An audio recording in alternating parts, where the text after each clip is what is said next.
Bismillahirrahmanirrahim. Assalamualaikum warahmatullahi wabarakatuh. Alhamdulillah, pada kesempatan ini kita masuk di puasa hari pertama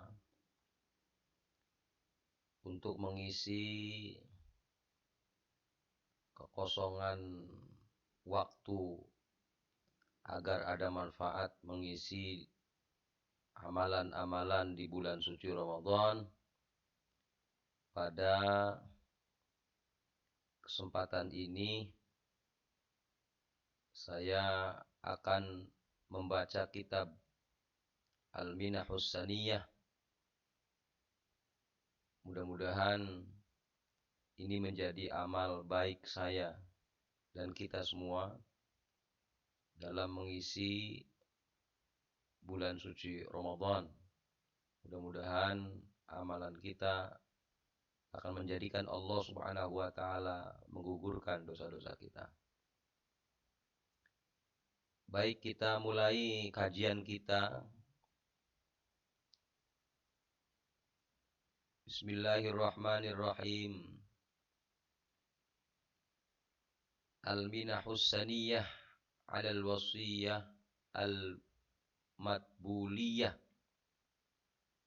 Kalau saya terjemahkan, kitab ini adalah hadiah mulia atas wasiat yang sangat dicinta.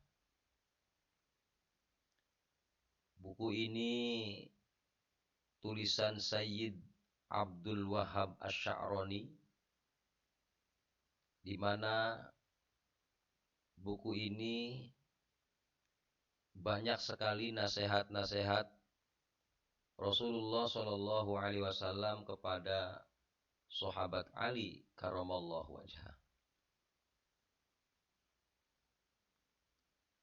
Baik, kita langsung masuk kepada khutbatul kitab atau muqaddimah buku. Alhamdulillahi rabbil alamin, wassalatu wassalamu ala sayyidina Muhammadin wa ala alihi wa sahbihi wasallim. Wa ba'du, fahadhihi wasiyatul Mustafa alaihi salatu wassalam li Ali ibn Abi Talibin karramallahu wajhah. Buku ini adalah wasiatnya Nabi Muhammad sallallahu alaihi wasallam kepada Ali bin Abi Thalib karramallahu wajhah.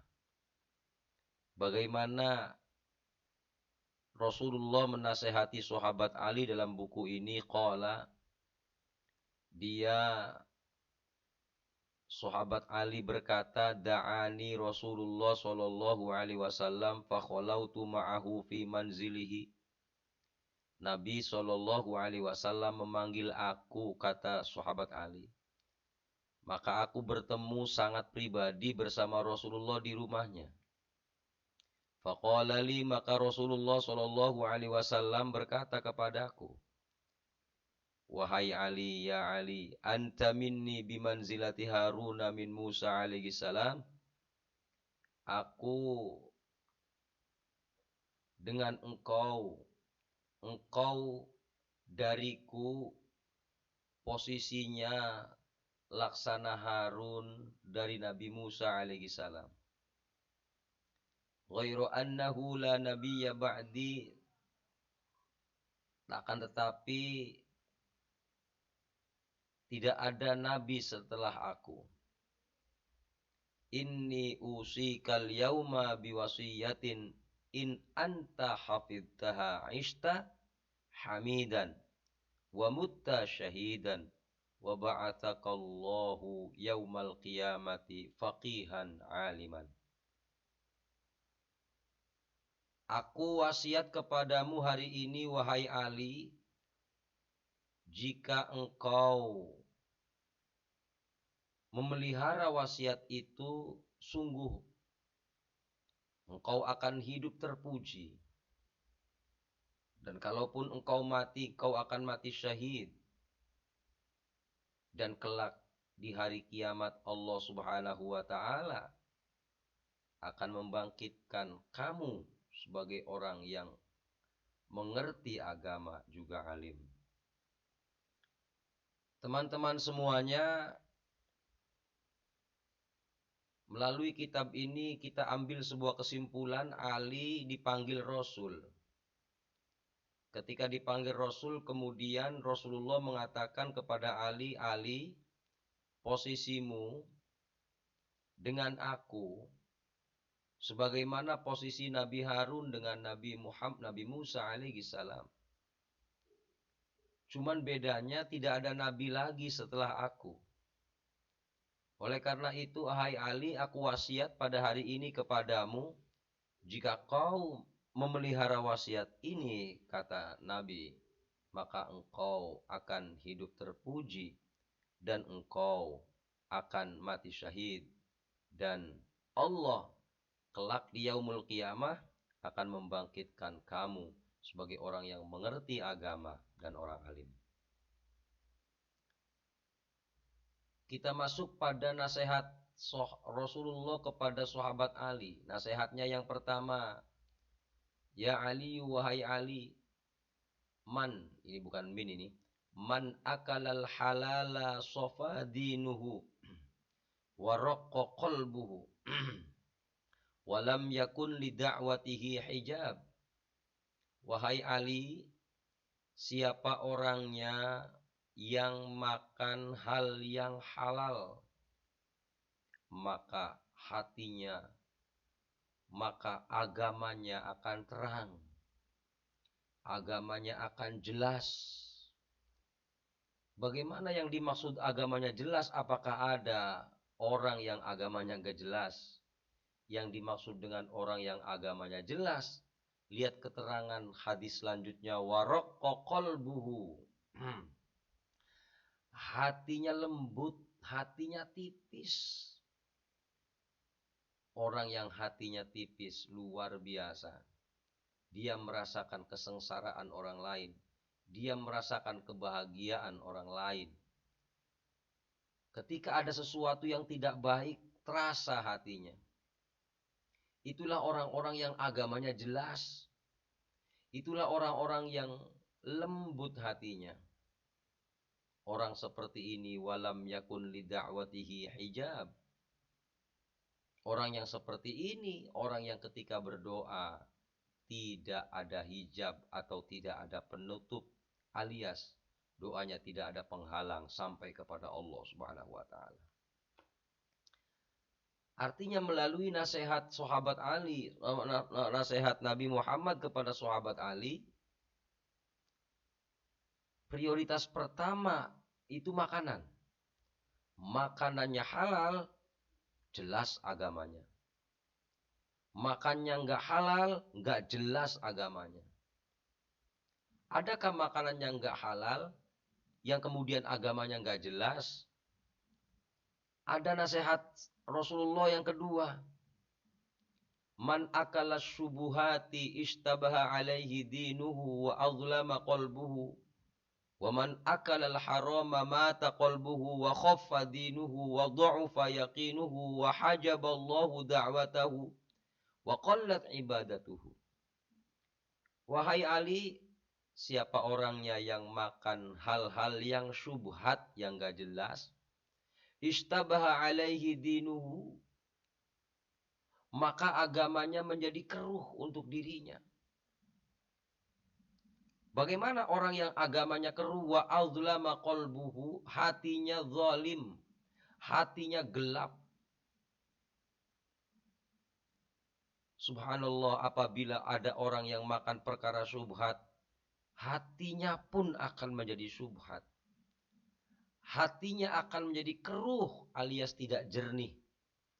Kalau tidak jernih berarti tidak merasakan kepahitan orang, tidak merasakan kebahagiaan orang, tidak merasakan ada sebuah kebaikan. Bahkan selalu terbalik antara kebaikan dan keburukan. Yang lebih ngeri ketika hatinya sudah zalim. Sedangkan zalim menurut bahasa itu adalah mujawazatul haddi. Apa artinya? mujawazatul haddi, selalu melanggar aturan. Wal jawur, kejam. Orang yang hatinya gelap, orang itu akan semakin kejam. Bahkan subhanallah, kebatilan pun akan ditabrak oleh dirinya. Makanya kemudian ada orang yang mengartikan zalim itu menempatkan sesuatu bukan pada tempatnya. Hukum yang seharusnya dikatakan halal kemudian menjadi haram. Bahkan ada hukum yang seharusnya benar kemudian disalahkan. Inilah yang dikatakan zalim. Efek dari zalim itu luar biasa. Ada orang yang qatlun nafsi allati haramallah. Ada orang yang membunuh yang diharamkan Allah. Ada lagi ifsadul mar'a ala zaujiha, membuat kerusakan pasangan dengan kaitan-kaitan yang haram, memunculkan permusuhan, makan harta anak yatim, membuka aib kesalahan orang lain, meninggalkan ketaatan kepada Allah, syirik kepada Allah, mengambil harta orang umum dari rumah kaum muslimin atau dari tempat penyimpanan harta orang-orang Islam. Kemudian tidak memerintahkan sholat, menjauh atau menjauh dari larangan-larangan perkara haram, termasuk diantaranya adalah mencari jalan untuk mencari sebuah kelebihan dengan cara melukai, dengan cara mengutuk, memukul, bahkan bersumpah pun bersumpah palsu. Ketika berjualan pun selalu berjualan dengan penuh dengan kecurangan, makan harta orang lain dengan batil, dan lain-lain. Ternyata kalau dikaitkan pengertian zalim, efek dari sebuah kezaliman yang tadi saya terangkan detilnya, apakah itu kezaliman? Ini kalau dibahas dalam hadis Nabi Muhammad SAW, mengambil hadis ini ternyata sebenarnya efek dari hati yang zalim, efek dari makan yang syubhat. Yang lebih berat dari zalim ada. Waman akalal haram mata qalbuh. Siapa orangnya yang makan perkara haram maka hatinya akan mati. Wa khaffa dinuh, ringan agamanya. Wa dha'ufa yaqinuhu, lemah keyakinannya. Kalau ringan agamanya berarti meninggalkan perintah Allah sangat gampang dia. Kalau keyakinannya lemah, ketika didoktrin dengan bagaimana kejadian yaumul qiyamah, bagaimana adanya hisab, bagaimana ada pahala, dia nggak yakin. Ataupun kalaupun yakin, lemah sekali keyakinannya.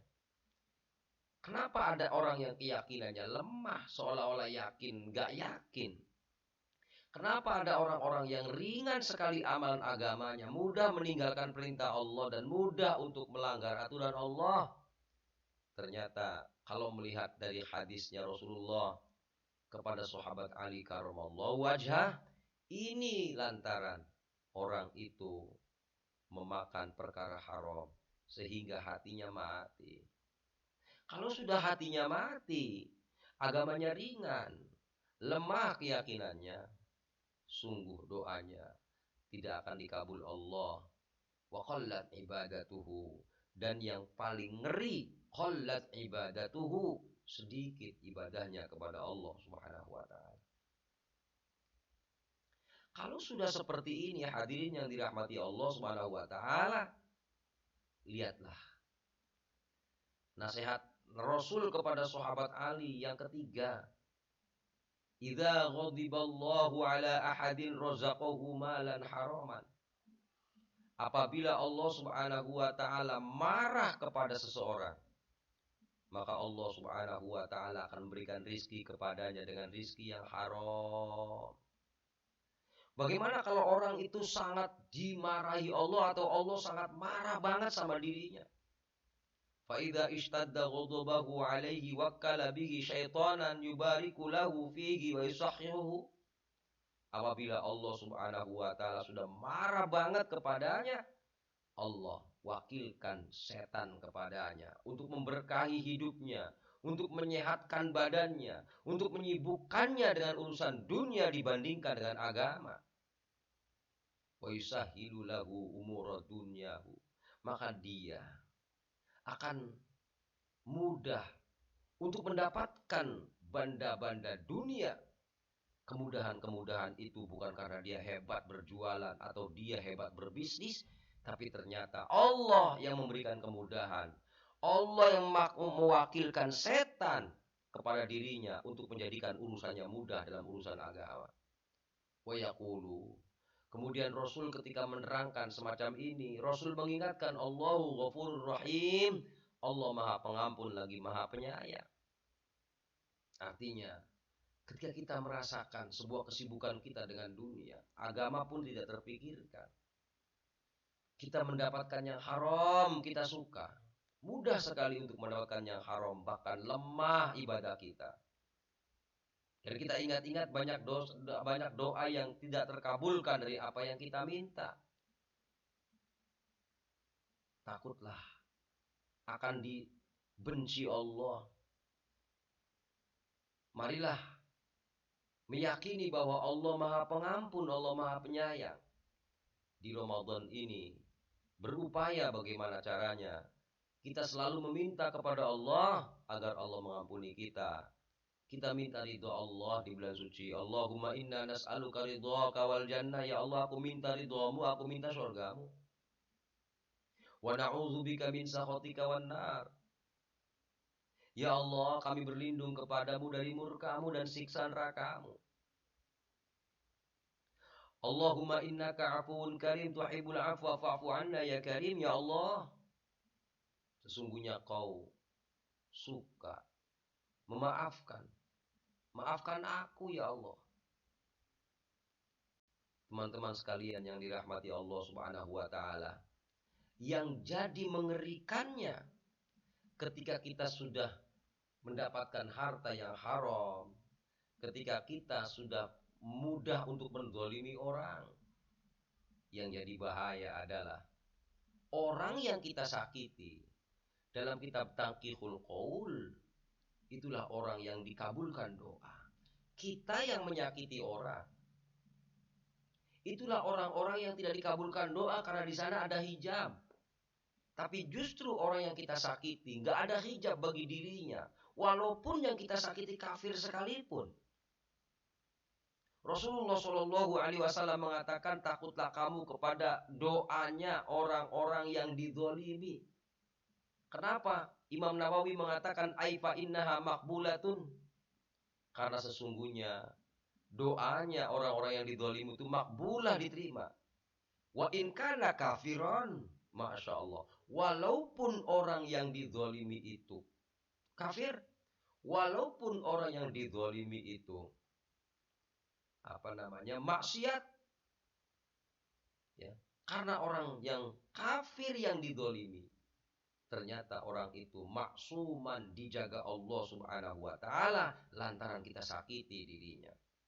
Sangat mengerikan kalau seandainya berbicara makanan yang syubhat, yang akan memunculkan kita mudah untuk menzalimi orang. Apalagi sampai muncul perkara haram yang sampai muncul agamanya lemah. Kalau sudah agamanya lemah, ketaatannya sangat rendah, ketakutannya kepada Allah Subhanahu wa ta'ala sangat-sangat tipis, maka yang terjadi, orang itu sangat mudah untuk menyakiti orang. Berat sekali kalau sudah seperti ini.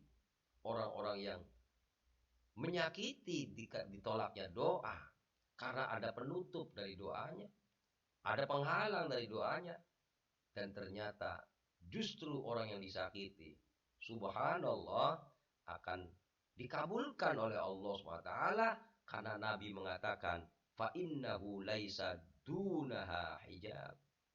Doanya orang yang dizalimi, doa yang tanpa adanya penghalang.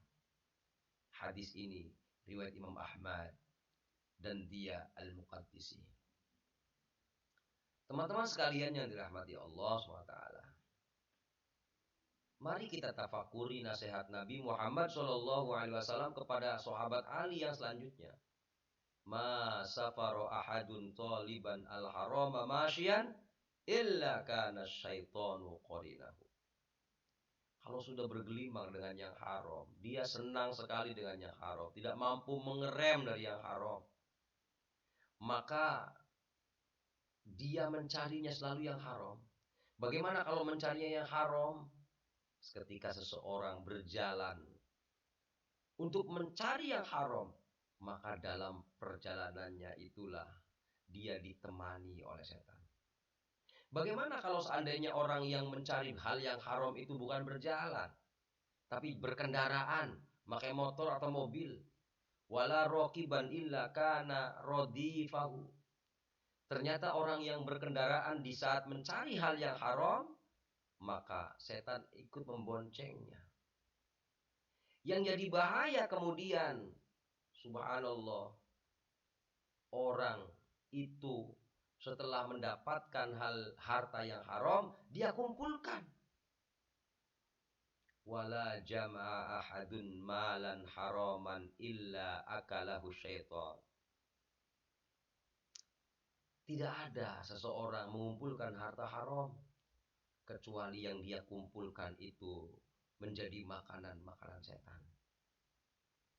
Kalau sudah makanannya makanan setan yang dia kumpulkan, kalau temannya sudah setan, kalau yang membonceng di kendaraannya ada iblis, secara otomatis dia banyak lalai kepada Allah Subhanahu wa taala.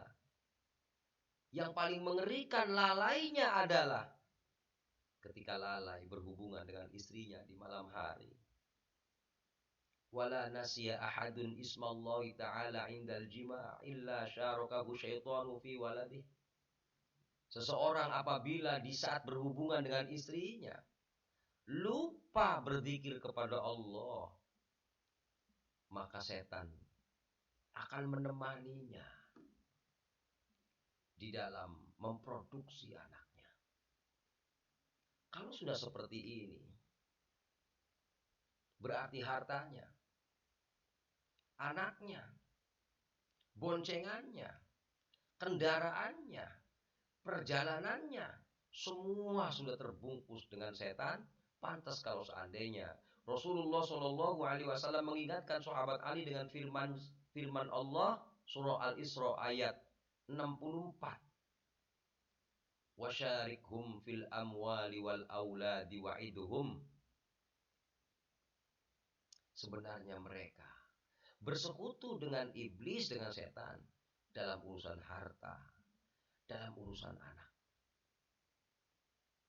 Subhanallah.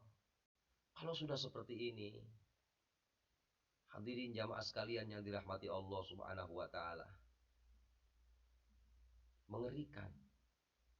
Sungguh sangat mengerikan. Mari kita lihat nasihat Rasulullah Shallallahu Alaihi Wasallam yang berikutnya kepada sahabat Ali. Ya Ali, la yaqbalullahu ta'ala salatan bila wudu wala sodaqatan minal haram. Allah Subhanahu wa taala tidak akan menerima salatnya orang yang tidak punya wudu, dan begitu pula Allah Subhanahu wa taala tidak menerima sedekahnya orang dari hal yang haram. Lihat orang tadi yang ketika makan perkara haram, mencari hal yang haram, kemudian dia ingin bersih-bersih, dia ingin bertaubat, atau dia ingin membersihkan dosanya melalui harta yang haramnya, disedekahkan hartanya. Maka lihat dalam hadis ini, wala sedaqatan minal haram. Harta yang haram tidak akan diterima di sisi Allah Subhanahu wa taala untuk disedekahkan. Ya Ali, Nasihat Rasulullah kepada Ali berikutnya adalah la yazalul mu'minu fi ziyadatin fi dinihi ma lam ya'kul haram. Seorang yang beriman agamanya akan semakin naik, kualitas ibadahnya akan semakin naik selagi dia tidak makan haram. Masya Allah. Yang jadi bahaya kemudian kalau sudah makanannya haram, agamanya tidak berkualitas, benci kepada ulama, bahkan memisahkan dari ulama. Karena ulama banyak yang bercelemoteh memberikan nasihat-nasihat, memberikan ceramah-ceramahnya, memberikan tausiah-tausiahnya. Secara otomatis orang itu ketika dinasehati oleh para ulama, maka dia akan menolak dan meninggalkan ulama. Sedangkan risikonya ketika meninggalkan ulama, man faraqal ulama mata qalbuh. Siapa orangnya yang memisahkan dirinya dengan ulama, maka hatinya akan mati. Wa ama an taatillahi ta'ala, dan hatinya akan buta untuk mentaati Allah Subhanahu wa taala. Kalau sudah seperti ini, akan terbolak-balik kehidupan, yang halal jadi yang haram, haram jadi halal seenaknya tanpa ada sebuah nasihat. Makanya pantas kalau seandainya Rasulullah Shallallahu Alaihi Wasallam menasehati sahabat Ali, ya Ali, man qara'al Qur'ana walam yuhilla halalahu walam yuharrim haramahu, kana minal ladzina nabadhu kitaballahi wara'a zuhurihim. Wahai Ali, siapa orangnya yang membaca Al-Quran, akan tapi halalnya Al-Quran tidak dia halalkan, haramnya apa yang diterangkan Quran dia tidak mau mengatakan haram, bahkan dibolak-balik, yang halal jadi haram, yang haram jadi halal, kana minal ladzina nabadhu kitaballah wara'a zuhurihim. Itulah orang-orang yang tergolong membuang kitab Allah di punggung mereka. Inilah teman-teman sekalian muqaddimah kitab Minahus Saniyah. Untuk saya terbitkan video ini dalam rangka mengisi kultum Ramadan di malam yang kedua atau di puasa yang pertama. Mudah-mudahan ada manfaatnya. Kurang lebihnya mohon maaf. Wallahul muwaffiq ila thoriq. Wassalamualaikum warahmatullahi wabarakatuh.